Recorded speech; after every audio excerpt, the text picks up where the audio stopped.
To Two Ways Live. Now, environmental activists gathered on high streets across the world on the weekend. Demonstrators in Lincoln warned that animals are the cause of modern pandemics, urging that factory farms should be shut down. Blaring air raid sirens and wearing hazmat suits, the vegan protesters were not shy of letting the public know they should panic. Well, our reporter Cameron Berg was on the scene and he joins me now. Cameron, what was this protest about?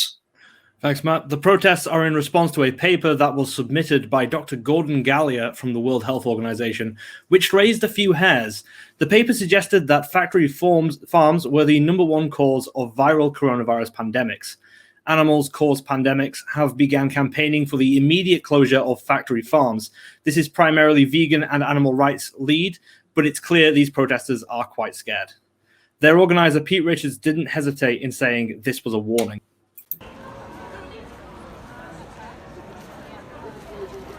We're part of an international day of action here to highlight the link between the consumption of meat, dairy and egg products and the pandemics. The message today isn't go vegan, although that'd be great. The message isn't even go vegetarian.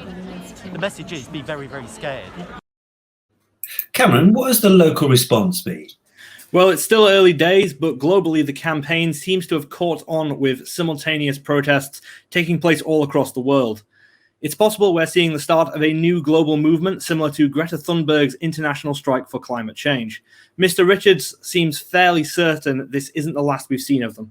The response has been sort of phenomenal, which is quite right. You know, people should be quite rightly scared about, you know, the threat of pandemics. The next time this happens, as a day of action, a whole global day of action, I think most cities in this country will actually have some sort of protest taking place.